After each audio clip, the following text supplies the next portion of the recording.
Bonjour à tous, je vous retrouve aujourd'hui pour ce 8 décembre, jour 8 de votre calendrier de l'Avent.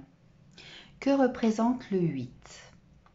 Je dirais qu'il a deux significations opposées.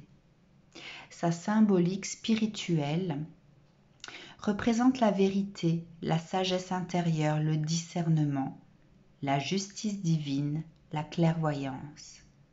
Il annonce le désir de paix et d'amour, la transformation du monde, la bonté. Il est également le chiffre du karma, la conséquence de l'action. Quant à sa symbolique numérologique, elle se rapporte au matériel, à l'argent, à la sexualité, au pouvoir, à l'ambition et à la domination. Le 8, c'est qui tout double, succès ou échec. Il représente l'extrême. Ceux qui sont nés en chiffre 8 sont des challengers qui aiment les défis. Ils ont du charisme, sont magnétiques, sont pragmatiques et arrivistes. Ils ont une quête sans fin, une soif de réussite éternelle. Vous voyez donc que la symbolique spirituelle et la symbolique numérologique sont complètement opposées. Personnellement, je dirais qu'aujourd'hui, nous allons nous concentrer sur la symbolique spirituelle, le désir de paix et d'amour, la transformation du monde, la bonté. Allons voir ce que les cartes de Dorine Virtue vont nous donner comme message aujourd'hui.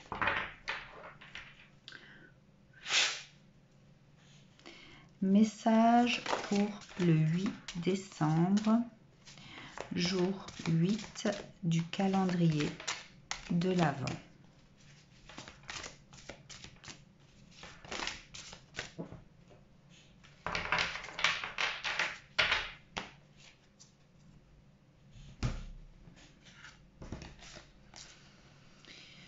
Le roi de l'été.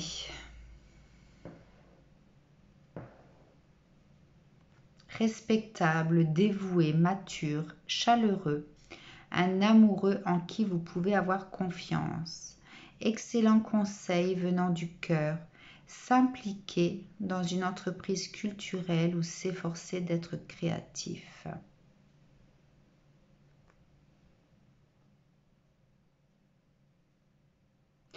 Là, celui-ci, ce roi du monde, ce roi de l'été, pardon, me fait beaucoup penser au magicien.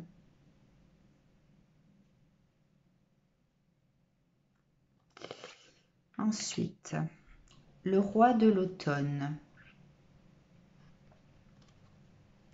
Compatissant, accompli, charismatique, talentueux. Soyez plus catégorique lorsqu'il est sujet de ce que vous savez être juste.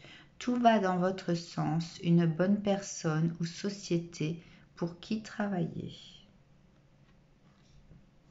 Ces deux cartes vont ensemble. Ensuite, le prince de l'automne.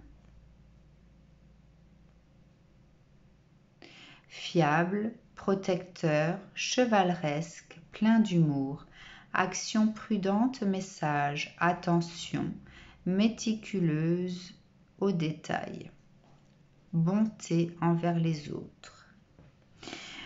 Donc vous voyez, en demandant à ce que nous nous concentrions sur la symbolique spirituelle, nous avons la personne chaleureuse qui vient avec son cœur. Nous avons la bonté, le charisme, et nous avons ici la personne fiable et la bonté également. Donc nous restons en fait dans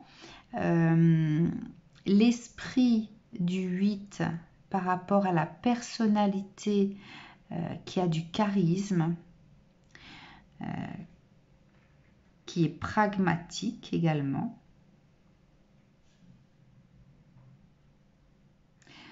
Et nous avons ici ce roi de l'été qui représente la spiritualité. Allons voir ce que les cartes vont nous donner comme détails.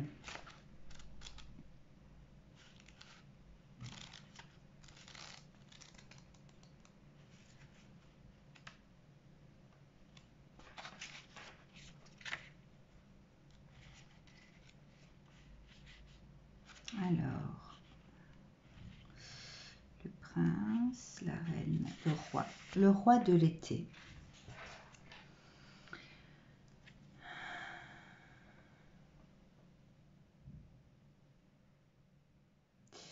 Le roi de l'été est quelqu'un en qui vous pouvez avoir entièrement confiance. Versé dans les affaires de cœur, il connaît les vertus de la compassion et de la compréhension. Il écoutera tranquillement toutes vos peurs, vos espoirs et vos rêves, et vous fournira des conseils étonnants et de valeur inestimable.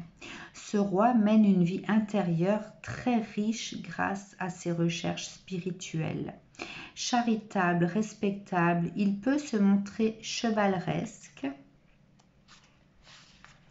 et fait toujours preuve d'une grande intégrité dans toutes ses relations.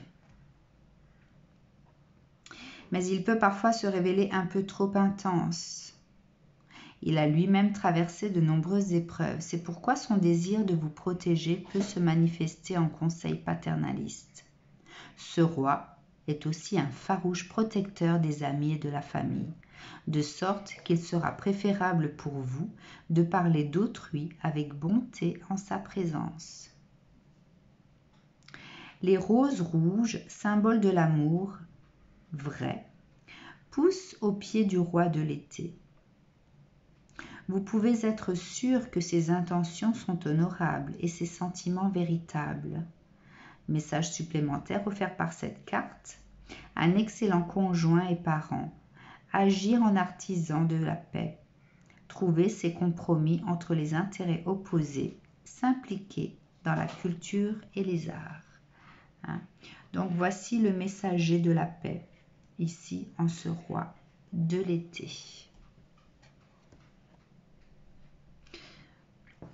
Ok. Le roi de l'automne.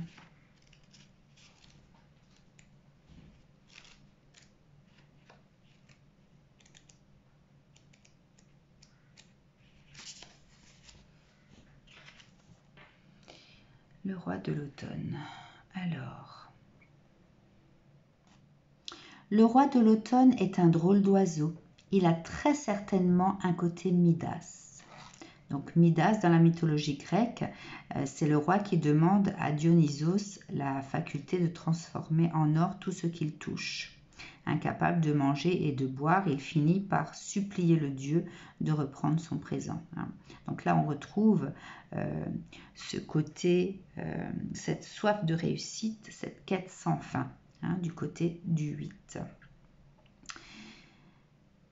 Alors, il a très certainement un côté Midas dans les initiatives entrepreneuriales. Tout ce qu'il touche se transforme en or, et contrairement à tant de gens dans le monde des affaires, cela ne lui est pas monté à la tête, mais a plutôt conquis son cœur. Le changement en or, cela a conquis son cœur. Alors maintenant, il souhaite sauver la terre. Il peut gérer des centaines de personnes à la fois et s'occuper du recyclage des poubelles, tout en réprimandant un des membres de son congrès si nécessaire. Il est extrêmement amiable et aidera qui fait appel à lui. Mais si vous violentez un animal, vous aurez affaire à lui. Et croyez-nous, c'est la dernière chose que vous voudriez. Ce roi aime le luxe et les plaisirs de la vie. Alors il travaille d'arrache-pied. Où est votre conjoint ? Vous demande-t-on. Oh, il est au bureau. Il est en déplacement, il est à la manifestation. Ne vous inquiétez pas, il va rentrer. Le roi de l'automne trône entouré de grappes arrivées à maturité. Elle symbolise l'abondance qu'il a créée par son travail, alors que le chien à ses côtés représente sa capacité à protéger ses biens si chèrement acquis. Message supplémentaire offert par cette carte, un employeur généreux et compatissant, un don inné pour les affaires, se battre pour ce qui est juste, une carrière florissante, approcher de la retraite. D'accord, donc là nous avons le roi de l'été qui va représenter l'amour, la bonté, la spiritualité, et nous avons ce roi de l'automne qui représente la personne qui a une certaine richesse et qui a néanmoins cette volonté de vouloir utiliser cette richesse pour protéger le monde, la planète, etc. Le prince de l'automne.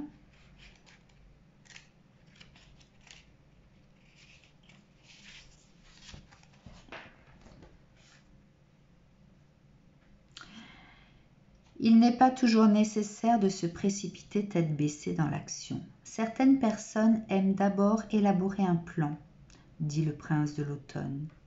Oui, c'est une petite pique pour le prince de l'hiver. Il n'est pas là. Il a tout planifié de A à Z avec plusieurs solutions de rechange, si vous deviez en avoir besoin. Courageux, vaillant, digne de confiance et gentil. Ce prince est votre protecteur et vous protège de toutes les façons imaginables. Il est un peu comme une fée gardienne, en plus d'être en mesure de vous mettre sur pied un solide plan d'affaires. Mais il n'agit jamais à la hâte. Il aura donc besoin de temps afin de réussir. Vous pourriez avoir à attendre un certain temps. Le prince de l'automne flotte doucement et lentement sur une feuille. Il n'est pas pressé de passer à l'action. Mais la lumière à l'extrémité de son bâton reflète l'éclat intellectuel au travail dans son esprit. Message supplémentaire offert par cette carte, action prudente et sage, un travailleur acharné, un amoureux de la nature, souvent végétarien ou végétalien, une attention méticuleuse aux détails, faire passer les autres en premier, un message d'effet. Alors, le message à comprendre aujourd'hui, mes amis, pour ce jour 8 du calendrier de l'Avent, c'est que nous devons utiliser nos richesses, quelles qu'elles soient, afin de pouvoir protéger la cause animale, protéger la cause infantile, protéger l'environnement, protéger les personnes âgées, ce que vous voudrez. J'ai ce petit sentiment quand même que le jour 8 est la continuité du jour 7, puisqu'hier, je vous avais dit qu'il s'agissait de personnes qui pouvaient faire don aux autres de leur propre richesse. Elles devaient se reposer pour pouvoir offrir aux autres leur bonté, leur richesse intérieure, etc., ou leur richesse matérielle. Ici, nous sommes dans le même état d'esprit, mais pour une cause bien précise, que ce soit la nature, que ce soit les autres, etc. Donc, le message d'aujourd'hui, faites une action, quelle qu'elle soit, en guise de récompense pour vous-même. Si vous voyez une personne en difficulté qui doit traverser la route, aidez-la. Si vous voyez un enfant perdu dans la rue ou tout seul, soyez bienveillant avec lui. Si vous voyez des déchets qui vous dérangent dans la rue, bah, ramassez-le, mettez-le à la poubelle, même si ce n'est pas le vôtre. Si vous voyez un animal qui a faim, donnez-lui à manger. Enfin voilà, essayez de faire une action concrète en ce jour 8 pour pouvoir vous récompenser vous-même, vous apporter cette satisfaction intérieure. Hein. Je parlais tout à l'heure du désir de paix, de transformation du monde et de bonté. Le jour 8 sera le jour de la bonté, de l'acte que nous allons poser pour pouvoir aider les autres ou la nature. Un message, une carte magique en ce jour 8. Carte magique pour ce 8e jour de décembre. Ben voilà, agissez avec amour, avec votre cœur. Attire l'union harmonieuse, le succès et le bonheur vers vous. Quand je parle ici d'union harmonieuse, je ressens vraiment le côté féminin, le côté masculin, ce que vous avez en vous. Hein. Votre côté féminin qui est dans la tendresse, dans l'amour du cœur, et le côté masculin qui est dans l'action. Hein. Donc nous allons aujourd'hui chacun poser une action pour quelqu'un ou pour la nature ou pour un animal et vous commenterez si vous avez fait quelque chose. Je sais que vous n'êtes pas nombreux à regarder mes vidéos parce que la plupart des gens sont axés sur des tarologues qui ne parlent que de leur autre, etc. Hein, qui entretiennent en fait cette douleur chez les autres en leur parlant de la souffrance de leur autre, ce que votre autre a à vous dire, votre autre vous aime, etc. etc. Personnellement, je trouve que c'est entretenir quelque chose de néfaste pour ceux qui sont en souffrance. Et la plupart des gens recherchent ce genre de message parce qu'ils sont en souffrance. Moi, j'ai des messages autres à donner. Et j'espère un jour pouvoir attirer à moi d'autres personnes qui souhaitent s'élever, qui souhaitent avancer dans leur spiritualité, puisque mes messages sont faits pour ça. Je vous souhaite une très très belle journée et je vous dis à demain pour le jour 9.